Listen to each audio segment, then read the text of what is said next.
Hey everyone, Adarsh here from Adarsh Model Train.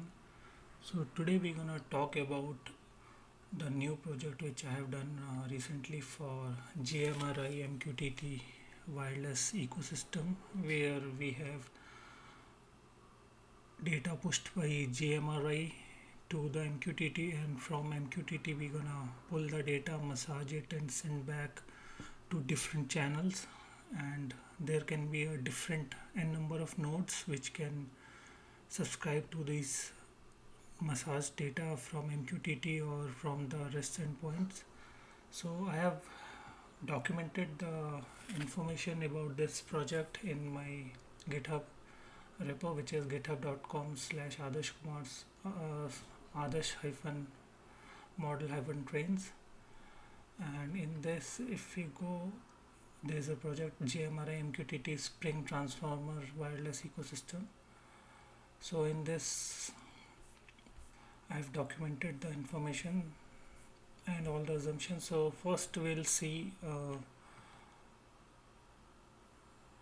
like, if you see the image, data is pushed from GMRI Panel Pro to MQTT topics, and from that Spring application will pull the data, massage the data based on the configuration for different nodes, and it has capability to expose the data via REST endpoints, and it has capability to publish the data to the MQTT via node wise. So here the concept of node is something like, suppose we have a group, we have a city, or we have in our model layout we have you know a different a section which has turnouts, which has signals, which has sensors. So just to logically group them in a one unit, and that unit is known as node. So if we have, like, inbound outbound lines, or inbound outbound tracks in that section, and so we can put two nodes there. One is for up inbound, one is for outbound in the same section. So basically what my idea of node is, like, it's I'll represent the section of my layout via node, and every node can have n number of turnout based on the servo, turnout based on the snap switches, like sensor based on the IR sensor or CT sensor, or signals based on LED. So all these sort of configuration we can do in one node. So if you see the diagram here, if you see one node, there are like variation of nodes. So there's a ESP8266 which talks to Arduino, and Arduino will put, and is having configuration with PCA9685 board, where we have 16 IO pins. So we can directly use servo, and with the combination of LED we can use snap switches, relay switch for snap turnout, and LEDs for signal. We can have IR sensors, we can have CT sensors, or there's a other variation where directly PC96 board can be configured on Node MCU or ESP8266, and we can have servo based turnout and LED based signals, or we can have snap switches with the relay, snap turnout with the relay switches and LEDs, or we can have directly IR sensors mounted on ESP82, or CT sensor directly mounted on ESP8266 or Node MCU, whatever. So we have two variation here. One is via HTTP, which, so what will happen, every type of, these are 1 2 3 4 5 6 7 8 type of we have 8 type of nodes, where 4 type of node is for sensor, 4 type of node is for turnout and signal.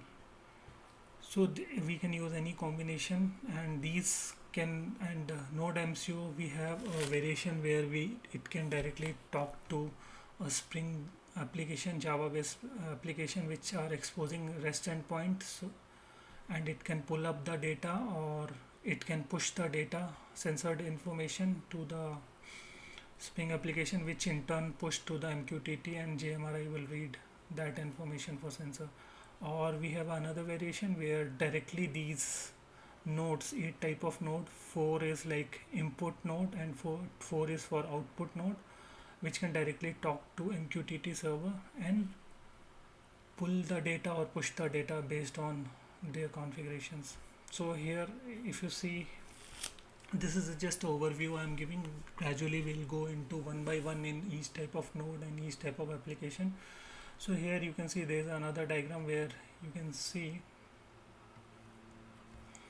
in this, okay, that is a better view. So JMRI will push the data to track lights, track turnouts, and for error information it will send it to AMT errors. That's a topic which we can use MQTT client subscriber and directly command prompt subscriber or terminal subscriber, and we can read the data what is happening in if any error happen, and it will read the data from train track sensors, and that is a sensor information. So basically whatever information JMRI is pushing it will go to Spring based application where we have a listener which will listen all the information in inbound information what is coming from JMRI, and it will pass it to MQTT service, and then MQTT service based on the information, if it is a turnout information or if it is a light information or if it is sensor information, based on the information which is coming either from like from a node, like here if you see, so the sensor information is posted from the client nodes via HTTP, and that information it will take and it will process and it will send it to JMRI if it is posted from the HTTP channel. And there's another information, like if there's a light information, what it does, we have a node, if for every node we have a configuration like what is a node ID, what are the number of turnouts, what are the number of lights, what are the number of signals, 2 LED signals, 3 LED signals, and other information related to that, whether caching is enabled for API or this node is enabled or publishing is enabled. So all these configuration will go one by one. So that, and based on that information it will keep the data into the cache here for two LED signal, and it will merge the information and send it back to the queue based on the nodes. So we'll based on the node configuration, like if we say that okay, this particular number comes into node, this particular signal number comes into node second, so it will take out and it will make sure that it will find out the right board number, pin number, and the status for that, and it will push it to that topic. And every node is, if we are going via MQTT route, so every node is have a dedicated topic where it will get the data for signal, light, and turnout. And for sensor there is a different way where directly it will post it information to the sensors here, train track sensors, MQTT. So that's how it will identify the node information and it will segregate the data, and from there itself we'll get the only node specific data to that. So here if you see, we have a MQTT implementation, we have lot of code there. So just to make it clear, I have just segregated that if you can use for MQTT, you can use ESP8266 transformation MQTT client, and in the backend Arduino you can have servo based switch, or you can have snap switch or relay switch based code, and you can, based on that configuration, you can do. Here also it's a MQTT client, sensor client, but here you can have a CT sensor or you can have a IR sensor based on your convenient or based on your idea or layout. So here you can see there's a direct node MCU client which directly where we can configure directly PCA9685 board, and directly we can have servo switches as well as signal nodes. And here we can have a relay switches which in turn talk to snap switches of snap turnout, and here we have a node MCU directly mounted with CT sensor, and here we have another variation where node MCU is directly having IR sensor. So if you see, these are the name of the project sub projects. So for Arduino, if we need to go through this route, we have to use this piece of code. If we have to go through this route, we have to use this piece of code. So that's how I have just clearly mentioned that for if we want to use this combination with this, we have to use this as code in the node MCU and this code in the Arduino. And if we want to go to this IR sensor configuration, then we can use this MQTT client plus IR sensor for Arduino. So if we go to the second implementation where we have Spring based REST transformation, here also we have node MCU in the front and it talks to Arduino via serial communication. So for that we have same thing, we have a server based switches plus LED signals and snap switches with LED signals. So for snap switches we have to use relay switches. Snap turnout we have to use relay switches. And same thing here, it just instead of talking directly to MQTT, it will talk to the Spring based REST controller, REST clients. These are the REST clients, and it will talk to Spring based application, and it will get the information via REST protocol rather than directly talking to MQTT. These will talk to Spring application. So here also we have like sensor, for sensor we have a REST client, and we can do the same combination. So these 1 2 3 4, these are the same code which we have seen here,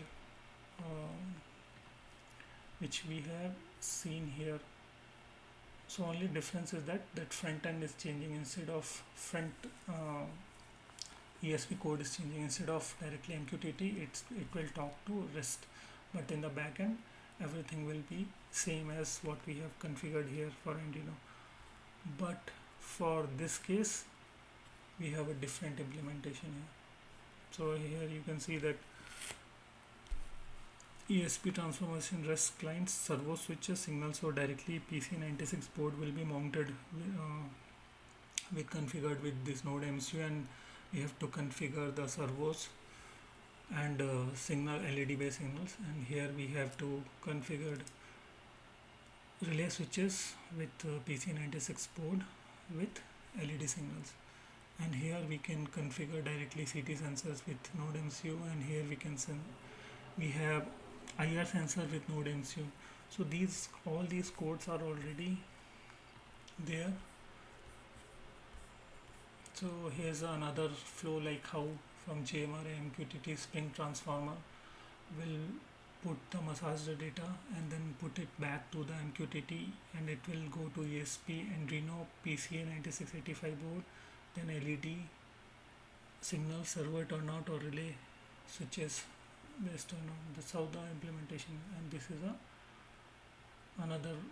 So this is how the PCA96 board looks like, and there's another implementation based on the REST where information is pushed to the MQTT and Spring will pull out the information and it will pass it to the node MCU via REST endpoints. Here's another implementation where directly node MCU without Arduino as a backend directly have PC96 boards, and it will control servo base and relay switch base snap. So what we can do, we can use a relay switch to control snap turnout, so that also we can configure an LED based signals. And here IR sensor and CT sensor, we can use NC CT sensor or Merck based CT sensor, anything, that's fine. And there's another REST based implementation without Arduino where directly it's talked to Spring application and get the data and control the PC96 board for servo turnout or snap turnout and signals. And here directly we can mount the IR sensor and CT sensors. So if you see all those applications you can see here all those applications are there. Just based on the name you have to pull it, and you have to configure your Node MCU or Arduino. So there are certain guidelines like every node should have a unique ID, and then sensor does not belongs to any any node or something. So directly you can mount sensor wherever you want. It's like free flow, but light address should start from 1000 to 9099. That much you can configure in overall layout. Turnout will start from 10,000 to 19,999.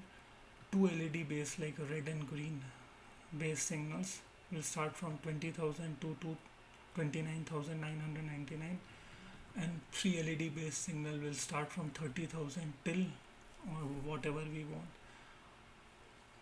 IR sensor base like IR sensor or CT sensor, whenever we are configuring, GMRI address should start from 10,000. There's no restriction, but that's I just want to make it proper, because all this information we're gonna configured in ESP as well as in Arduino configurations. So this is the overview, and next thing what we're gonna do is we're gonna get into depth of how the Spring application is working, and how we can install, and how we can do customization, or how we can do the customization in configuration. So it's like every information is I'm trying to document in each and every place. So if you go into the Spring application, here also you can see the all information of what are the configurations we have to do. And if you don't want to do any see the application directly, you can get into docs folder, where you can download the configuration files as well as jar file, and how you can run, and what are the things you need before running. All those informations I have, and how you can do testing, and how you can do debugging. All those information I have mentioned in the document. So I guess that will be out of scope as of now for this video, but in the next coming tutorial we're gonna see how we can configure the Spring application, and ASP8266 boards as well as Arduinos, and how we can do the configurations with different combinations. So I guess that's it for this video.